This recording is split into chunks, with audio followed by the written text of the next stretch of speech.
लक्ष्मी नारायण भगवान की, उमापति महादेव की, सियावर रामचंद्र भगवान की, ठाकुर जी महाराज की, शालिग्राम भगवान की, तुलसा मैया की, गंगा मैया की, कार्तिक महात्मा की, जयकारा शेरावालीदा बोल साचे दरबार की। ओम गजाननं भूतगणादिसेवितं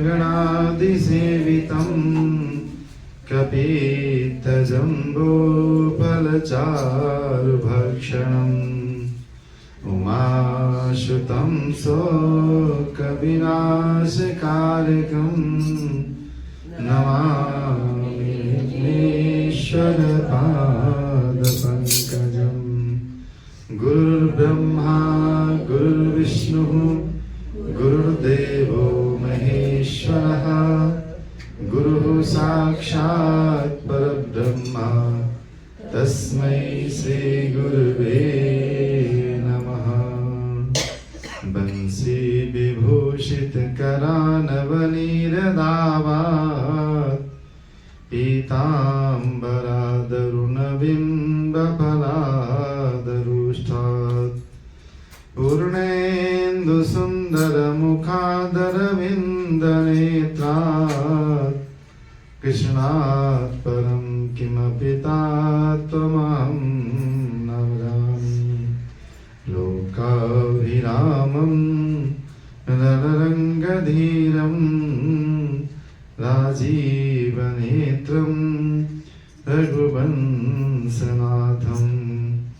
कारुण्यरूपं करुणाकरन्तं श्रीरामचन्द्रं शरणं प्रपद्ये। कृष्णाय वासुदेवाय हरये परमात्मने प्रणताक्लेशनाशाय गोविन्दाय नमो नमः।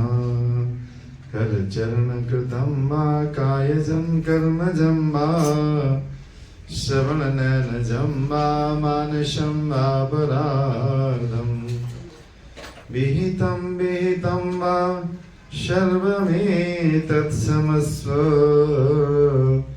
जय जय करुणाब्धे श्री महादेव शंभु, जय जय करुणाब्धे श्री महादेव शंभु।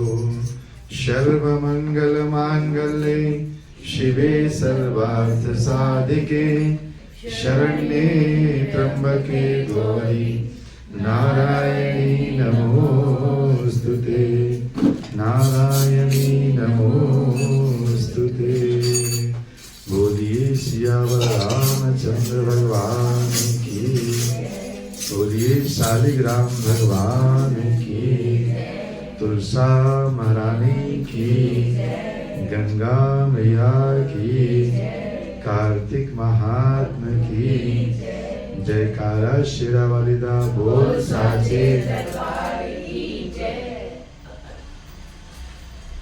कार्तिक महात्मा की कथा में अभी तक आपने जो प्रसंग सुना उसमें ये बताया गया कि तुलसी की उत्पत्ति किस प्रकार से हुई। तुलसी की उत्पत्ति जिस प्रकार से हुई उसमें भगवान श्री भोलेनाथ, ब्रह्मा जी और माता भगवती साक्षात जगदम्बा सबकी कृपा और सबका आशीर्वाद सम्मिलित था, तब तुलसी की उत्पत्ति हुई। पंडित जी, हमने तो तुलसी की उत्पत्ति नहीं सुनी। ने तुलसी की उत्पत्ति नहीं सुनी? नहीं, कल उसमें तो नहीं था। बहुत अल्प था इसलिए हमने 2 पढ़ दिए। मैंने कहा भी था छोटा एक और पढ़ते हैं।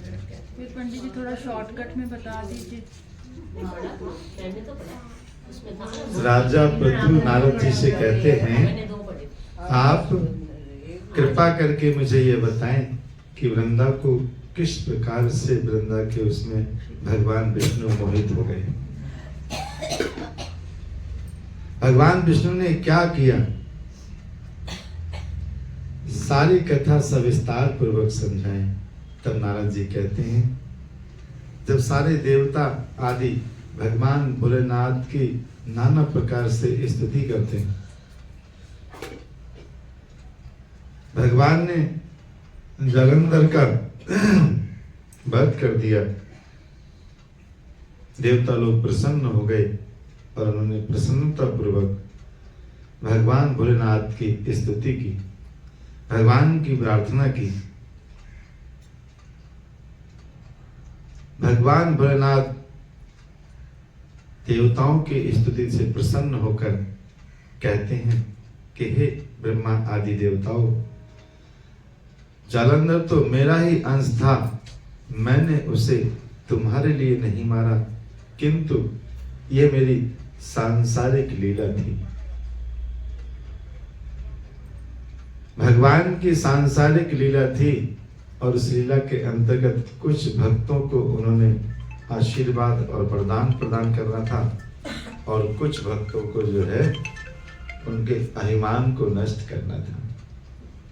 यही कथा के माध्यम से, लीला के माध्यम से भगवान अपने भक्तों के कल्याण के लिए ही कोई ना कोई लीला करते हैं। उसमें अपने भक्तों का कल्याण ही छुपा होता है। इसलिए भगवान भोलेनाथ कहते हैं कि जलंधर मेरा ही अंश था और ये मेरी सांसारिक लीला थी, लेकिन फिर भी मैं आप लोगों से जानना चाहता हूं, आपको इस लीला में आनंद की अनुभूति हुई? ये सुनकर देवता कहते हैं, प्रभु आपकी लीला हो ये हमें ज्ञात नहीं, हमारे ऊपर तो अपार संकट था, आपने उस संकट से हमें मुक्ति दिलाई, इसलिए हे प्रभु हम अति प्रसन्न हैं। तब देवताओं की वाणी को सुनकर भोलेनाथ जी देवताओं को आशीर्वाद प्रदान करते हैं और देवता सभी बड़े सुखी होते हैं।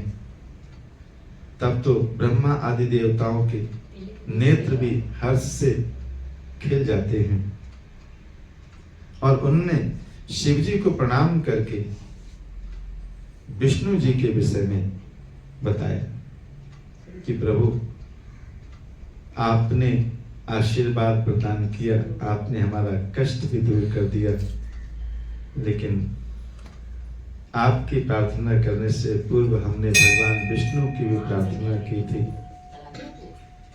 और भगवान विष्णु की प्रार्थना करने के उपरांत भगवान विष्णु ने भी जलंधर से युद्ध किया था और भगवान खुद जलंधर के वशीभूत हो गए थे। उसके उपरांत नाना प्रकार की लीलाओं के अंतर्गत भगवान विष्णु जब वृंदा ने अपने शरीर का परित्याग कर दिया तो उन्हें पश्चाताप भी बहुत हुआ और मोह हो गया। अब भगवान विष्णु अपनी पूरी चैतन्यता में नहीं है, ऐसा लगता है कि वो मोहित सम्मोहित से हो गए। तो कृपा करके आप कोई ऐसा उपाय बताएं जिससे भगवान विष्णु स्वतः अपने पुनः रूप में स्थापित हो जाए। सारे देवताओं की ऐसी वाणी को सुनकर भगवान कहते हैं कि हे देवताओं, तुमने जो मुझे बताया है इससे ये प्रतीत होता है कि ये सरासर भगवती जगदम्बा का पूर्ण प्रभाव है। इसलिए अगर इससे निकलने का कोई उपाय बता सकता है तो आदि शक्ति माँ भगवती जगदम्बा ही बता सकती हैं। इसलिए आप सब लोग माता भगवती की शरण में जाओ। सारे देवता भगवान भोलेनाथ की वाणी को सुनकर एकत्रित होकर माँ भगवती के श्री चरणों में अपनी उपस्थिति लगाते हैं और सारे माता भगवती के श्री चरणों की प्रार्थना करते हैं। माता भगवती से कहते हैं, हे माँ, आप आदि शक्ति हैं, आप जगदम्बा हैं, आप जगत की जननी हैं, आप मूल प्रकृति हैं, आप प्रसन्न हो जाइए। हे माँ, हम आपके श्री चरणों में प्रणाम करते हैं। माता की नाना प्रकार से स्तुति करके उनके श्री चरणों में प्रणाम किया। उनकी स्तुति और वाणी को सुनकर आकाशवाणी होती है कि हे देवताओं, मैं 3 प्रकार से 3 गुणों से पृथक पृथक होकर स्थित होती हूँ। सत्य गुण से गौरी, रजोगुण से ज्योति रूप हूँ। अतः अब आप लोग मेरी रक्षा से यदि सादर उन देवियों के पास जाओ तो वह तुम्हारे सब मनोकामनाओं को पूर्ण करेगी। महाकाली, महासरस्वती, महालक्ष्मी। यह वाणी सुनकर देवताओं के नेत्र खुल गए। वह भगवती का आदर करते हुए गौरी, लक्ष्मी और सरस्वती को प्रणाम करने लगे। सब देवताओं ने भक्ति पूर्वक उनका स्मरण किया।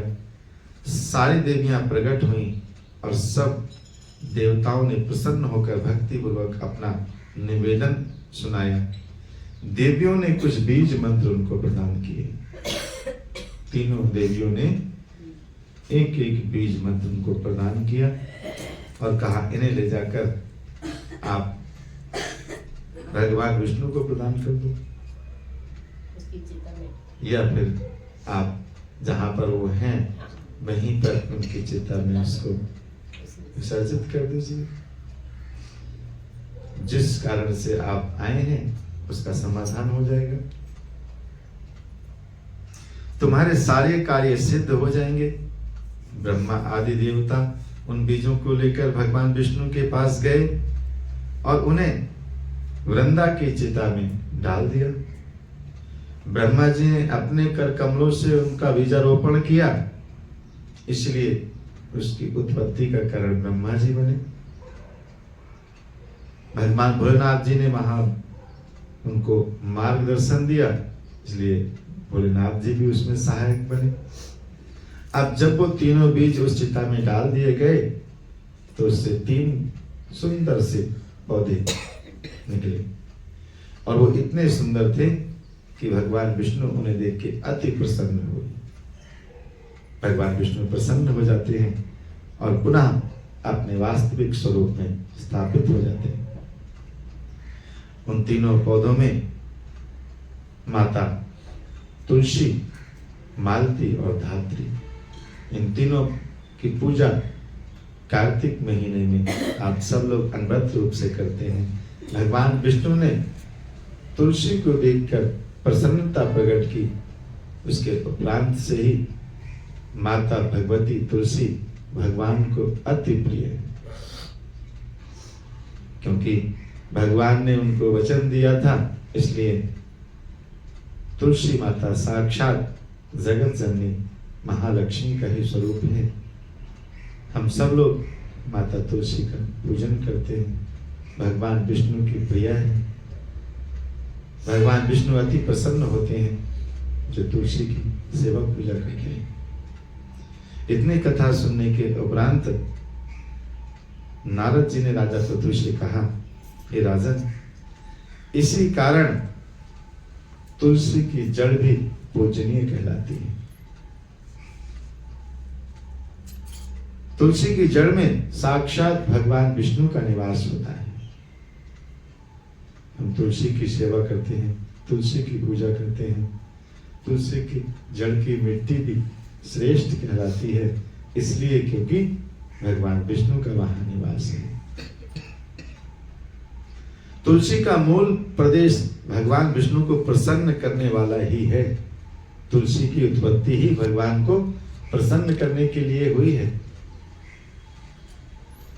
हे राजन, तुलसी का पौधा जिस घर में वर्तमान है वह घर साक्षात स्वरूप और तीर्थ का रूप है।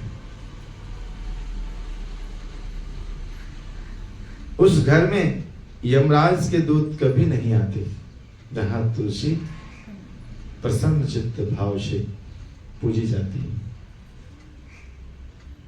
सब पापों का नाश करने वाला, अभीष्ट फल को देने वाला जो मनुष्य तुलसी का पौधा लगाता है वह यमराज को कभी नहीं देखता। भगवती नर्मदा का दर्शन, गंगा का स्नान व तुलसी के पौधे की सेवा पूजा, ये तीनों अति पुण्यदायी हैं। तुलसी का पौधा लगाने से अथवा तुलसी को सींचने से अथवा तुलसी के दर्शन करने से, छूने से भी काया के द्वारा, मन के द्वारा और वचन के द्वारा अगर हमने कोई पाप किए हैं तो तुलसी की सेवा से नष्ट हो जाते हैं। जो प्राणी तुलसी के दल से भगवान विष्णु की पूजा और सेवा किया करते हैं वह पुनः गर्भ धारण नहीं करते, यानी जन्म और मृत्यु के बंधन से छूट जाते हैं। निसंदेह वे जीवन मुक्त हो जाते हैं। तुलसी के दल में पुष्कर आदि समस्त तीर्थ, गंगा आदि संपूर्ण नदियां और विष्णु प्रभृति सब देवता निवास करते हैं। तुलसी के साथ यानी तुलसी के पास जो अपना प्राण विसर्जन करता है वह चाहे कितना बड़ा ही पापी क्यों ना हो, उसको यम की यातना नहीं सहनी पड़ती है। ये राजन, जो लोग तुलसी के काष्ठ का चंदन लगाते हैं वह सहज ही मोक्ष को प्राप्त हो जाते हैं। उनके द्वारा किए गए पाप भी उनके शरीर को स्पर्श नहीं कर पाते।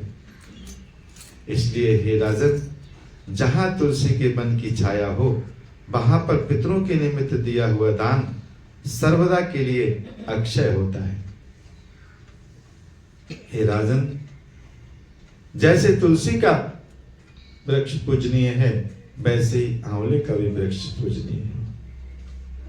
आंवले की वृक्ष की छाया में जो प्राणी पिंडदान करते हैं उनके पितर यदि नरक की यातना भी भोग रहे हों तो भी मुक्त हो जाते हैं। सिर, हाथ, मुंह और देह में जो आंवले को धारण करते हैं उनका विष्णु रूप जानना चाहिए।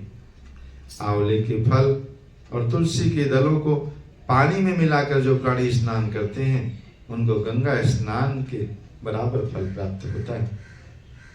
जो मनुष्य आंवले के पत्तों और फलों से देवताओं का पूजन करते हैं उनको स्वर्ण, मणि और मोतियों द्वारा पूजन का फल प्राप्त होता है। कार्तिक मास में सब तीर्थ, ऋषि, देवता और सब यज्ञ जब सूर्य तुला राशि में होता है आंवले के वृक्ष में वास करते हैं। इसलिए आंवले का भी पूजन आप सब लोग नित्य व्रत करते हैं। तुलसी माता के बगल में आंवले का भी वृक्ष लगा हुआ है। लेकिन इसमें एक चीज बताई गई है, जो मनुष्य द्वादशी तिथि को तुलसी दल और कार्तिक में आंवले का पत्ता तोड़ता है उसे पाप लगता है। द्वादशी को तुलसी और कार्तिक के महीने में आंवले का पत्ता नहीं तोड़ना चाहिए। जैसे तुलसी का पत्ता आप लोग तोड़ते हैं ऐसे आंवले का पत्ता भी हमारी एक आध दो माताएं बहनें हैं वो तोड़ लेती हैं। हमने यहाँ से ऐसे देखा है कि वो तोड़ लेती हैं, क्योंकि वो सामने ही है इसलिए हमें दिख जाता है। तो आप लोग जो भी अगर ऐसा करते हो तो ध्यान दें कि वो दोषपूर्ण है, आप लोग उससे बचें। तुलसी दल तोड़े कोई बात नहीं, लेकिन आंवला नहीं तोड़ना चाहिए, आंवले का पत्ता नहीं तोड़ना चाहिए, उससे दोष लगता है। तो थोड़ा सब लोग उसका ध्यान रखेंगे। आंवला खा तो सकते हैं। हाँ, आंवला का खाने का महत्व है, आंवले की सेवा करने का महत्व तो फल है, लेकिन पत्ता, डाली वगैरह नहीं तोड़ना चाहिए। जो लोग ऐसा करते हैं उन्हें रौरव नरक में वास करना पड़ता है। जो कार्तिक में आंवले की छाया में बैठकर भोजन करता है, उसके अंत संसर्ग में सब दोष नष्ट हो जाते हैं। अगर ऐसा हो भी गया है तो आप आंवला नवमी के दिन यहाँ बैठ के जो कुछ खाएंगे और खिलाएंगे उससे हमारे समूल दोष नष्ट हो जाते हैं। लेकिन दोष नष्ट होने का मतलब ये नहीं कि फिर करें। कार्तिक मास में जो आंवले की जड़ में भगवान विष्णु का पूजन करते हैं उनको श्री विष्णु क्षेत्र के पूजन का फल प्राप्त होता है। आंवले तथा तुलसी की महत्ता का वर्णन करने में ब्रह्मा आदि भी असमर्थ हैं। इसलिए धात्री और तुलसी की जन्म कथा सुनने से मनुष्य अपने वंश सहित मुक्ति प्राप्त करता है। जो ये कथा सुनते हैं उन्हें भी मुक्ति प्राप्त होती है। इसलिए तुलसी और आंवले की सेवा श्रद्धा भक्ति पूर्वक करते हुए कार्तिक महात्म को सुने और प्रातः काल कार्तिक महात्म में स्नान करके आप लोग जो नित्य नैमित्तिक कर्म कर रहे हैं परमात्मा उनका सायुज्य पूर्ण फल हमें प्रदान करें। हे परम पिता परमेश्वर, हम आपके श्री चरणों में कोटि कोटि प्रणाम करते हैं और आपका बहुत बहुत धन्यवाद करते हैं। बोलिए लक्ष्मी नारायण भगवान की, ठाकुर जी महाराज की, उमापति महादेव की, सियावर रामचंद्र भगवान की, राधा कृष्ण भगवान की, शालिग्राम भगवान की, तुलसा मैया की, गंगा मैया की, कार्तिक महात्मा की जयकारा शेरा वाली दा बोल साचे दरबार की। ओम। आज शुक्ला जी नहीं आएंगे, शायद उन्हीं का फोन बज रहा है। ओम श्री माते